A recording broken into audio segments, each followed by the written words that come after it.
Valerie, right here on the Brightside. Hey, good morning to you. And guess who came on over? Waken is now in the house right here on the Brightside. We welcome manager Lucas as well as senior designer Chris to our studios to talk to us about interior design. It can be a little bit of a minefield. Yeah, Waken Interior Design, established in 1996, one of the longest established interior design firms, or ID firms, as also known as. Started as a design and build firm, and then with a small shop front, now has over 50 staff. So they know what they're talking about. I love your jingle, by the way. I'm in the business of voiceovers and all that, and that jingle, sometimes I'm singing it by myself over and over again. You know what I'm talking about. Do you do it well? We don't do it so much, but we hear from people most of the time. I know you do. I know you like to do karaoke sometimes. Lucas Nyang, by the way. Waken.com. Okay, I better not. No, I'm a DJ for a reason because I can't really sing. So, Shehzad is going to start us off. Yeah, I mean, guys, I guess the immediate misconception that you guys must often face is that you guys are contractors. There's a distinction, isn't there? Why don't you clear that up for us? When it comes to a contractor, it's more of looking at very specific jobs. So it may be just somebody that's doing tiling, somebody that's doing false ceiling, somebody that's doing just electrical work. Right. That is one definition of contractor. Okay. There's also another definition of contractor, which is you go to them with what you want and they simply execute it for you. So they don't go through this diagnostic process of understanding your underlying problems. You just give them what you want, and they do it for you. So it's more suitable for customers or clients that really know what they want and just want something super simple. Yeah, super simple, direct job, right? Because I can't imagine me giving plans to a contractor and it's going to turn out okay. I just feel like As in, if you have something specific. I can't be trusted. You know what I mean? Yeah. And then how would you describe the interior design side of it? The distinction. For interior designers, the responsibility is not just to hear what you have to say, but also to really dig out the underlying reasons. So more often than not, a lot of customers, they go to interior designers showing and telling how they want it to be executed. Of course, that's going to be helpful, but an experienced designer will try to probe further and understand why you want to do it in the first place. And often through such discussions, we'll be able to find out greater details of why you do what you want to do and help to better balance out the needs and the wants. You know, I think when you brought up the point about experience, that is a key thing, especially, when it comes to selecting the right ID company, which brings us to our next question. When someone decides that they need an interior designer or an ID, how do they go about selecting the right ID company for them? I think firstly is, as much as possible, try to find a Case Trust certified company. That at least gives you certain safety in terms of company liquidation, because I think most people in the market, they know the barrier to entry to this industry is unfortunately not that high. Okay. So what happens is there are a lot of people that do basically hit and run. So Case Trust is a way that a consumer can at the most fundamental sense, protect themselves. Okay. That's number one. And of course, I think going for larger companies, they tend to be more established. They can at least give you the warranty. And not just give you the warranty, but actually be able to execute it in the future. Because end of the day, to have a warranty is you got to still be in business, right? Sure. Larger companies with better track records typically would be able to give you a better idea.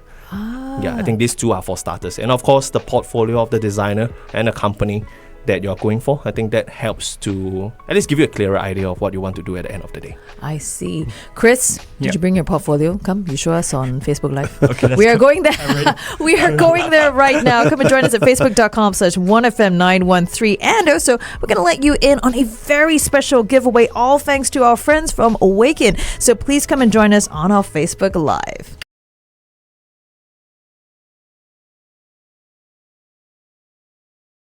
Hey everyone! Hello. Get load of these two strapping gentlemen in our studio. Shehzad also, the third one. Afterthought. Well, we have with us the manager, Lucas Nyang, as well as the senior designer, Chris Tan from Waken. They are here to tell us everything we should know and come to appreciate better about interior design and how an interior designer can help you in getting your house the way that you want it. So some very great questions.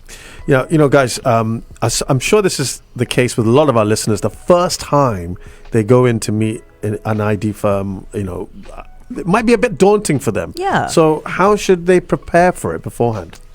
I think first and foremost, you've got to have your floor plan ready. So usually that's something that you get from either your condo management or from your HDB website. Okay. And then after that, you need to also think through what you want in your new home. Okay. Also think through your living styles, your habits, your preferences, your pet peeves and all that. And then when you meet the ID for the first time, the ID should also be able to probe these questions out of you.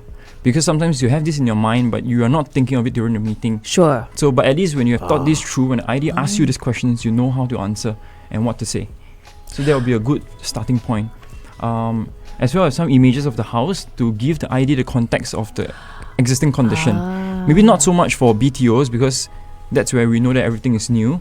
But for resale homes, whether it's condos or HDBs, that's where existing photos will be very, very useful. I guess if people find it difficult, because I also found it difficult about what I wanted for, say, even a room to articulate it. Would the ID be able to help me along in my journey? What do you mean by like, say, maybe I'm not really sure of the style that I'm looking for. I don't even know what it's called. Some people call it, minimalistic. Some people call it scan. I don't know. Sometimes they say, oh, it's actually a mix of both. So which one do you want? I'm like, oh, I don't know. So would an ID be able to coach people on that? It's good to come to the table with all of this, decisions being made so it's more focused. But if they don't know, would an ID be able to help with that?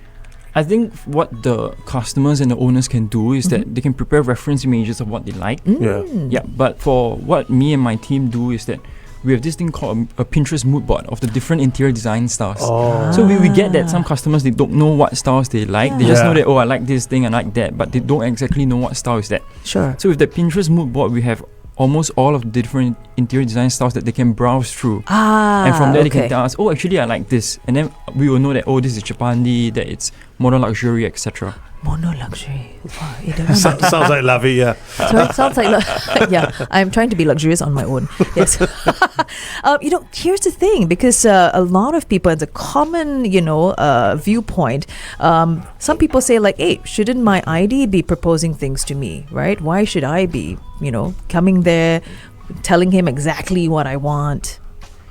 I think it's important to have clear communication because in terms of proposing, there's so much to propose from. Okay. So it's going to be a waste of time if you don't come in with at least some preparation. So having images to understand what you want will be helpful for the IDs to sort of diagnose what you want. At the same time, it saves you time, right? Because otherwise, to go through everything to really find out, this is exactly what you want, is probably going to take you 5 meetings before I can do the actual floor plan proposal and all that. I mean, I'm sure you must have clients who are maybe indecisive or don't quite know, or maybe have a broad concept. And I think is that where the mood? Am I calling it right? Is that the mood board that you were talking about? Does that help narrow it down then? For sure. So you must have experience of clients who are like, I kind of like this, and then do you guys go, well, it doesn't quite go with other things that you want? I mean, do you have that leeway to suggest, maybe you want to go in a different direction? I think so far what we've experienced is that although there might be pictures with different styles, but you find an overlap. Right. So as an interior designer, once you recognize the overlap, you start knowing that there's that common element. Okay, so that's where you go down. That's where the owner or what the customer really wants. And then you lead them down deeper into the rabbit hole and help them understand if this is really what they want. I see. Yeah. Now, I have got some questions. We spoke earlier about timelines. What happens, right, if this whole thing goes beyond the deadline? Is that something that the interior designer manages? Or do you think it's up to, do we tell you exactly, okay, we want it by this time? Can the interior designer control it? I think firstly, it's right from the start of a meeting, it's best to highlight key pointers like timeline and budget. Right, these two being the most picky subjects. Okay. Timeline, reason being, some designers may be very occupied at certain points of time. Right. Some may not be. And this could be seasonal, this could be personal. It really depends on the exact designer you're speaking to. Sure. And of course, the company's capacity. So, for instance, if you are coming in at the peak period, which is most typically the year end, because everybody wants to move in before Christmas, before Chinese New Year, to do all the hostings, right? It's classic problem that we encounter across the industry. So, if a customer were to come in to say, I only have 1 month to do, and it's already December, then that is a big problem right from the start. So as a designer, we'll try to figure out for you, okay, if your timeline is already so tight, could we do probably a phase 1 and a phase 2 sort of a work, do the really messy ones, and subsequently Get that out of the way. Yeah, get it out of the way, because the last thing you want is your bathroom being built while you're staying inside.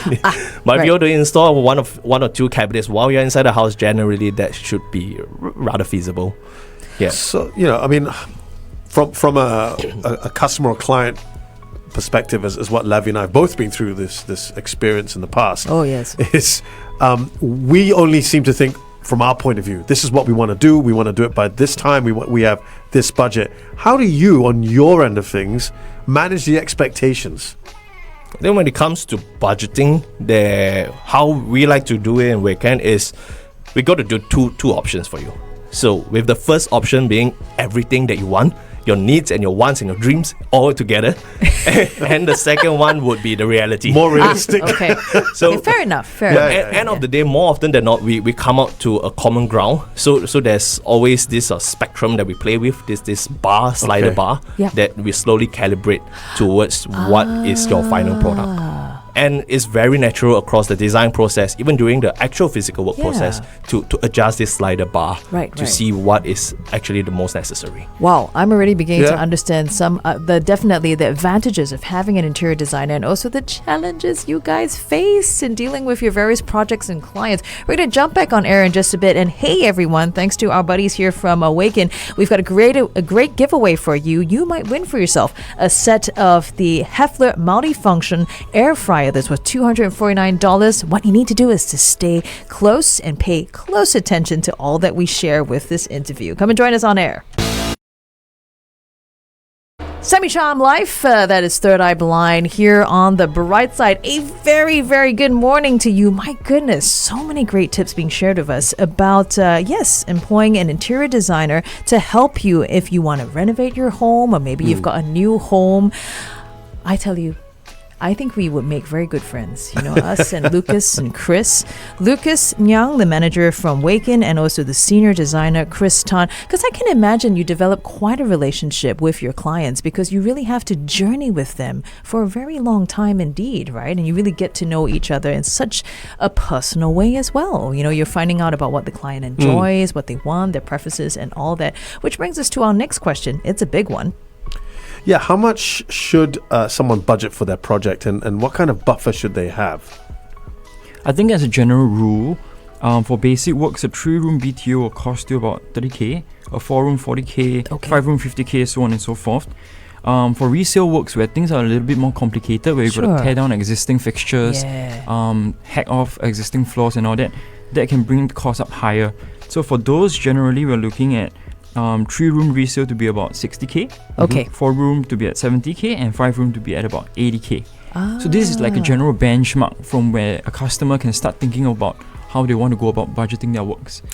Do you kind of make this quite clear beforehand or upfront, so that they kind of have because some people come in and, again, from a layman's point of view, they may have a completely different conception of what the costs may be, and then you kind of have to give them a bit of a reality check?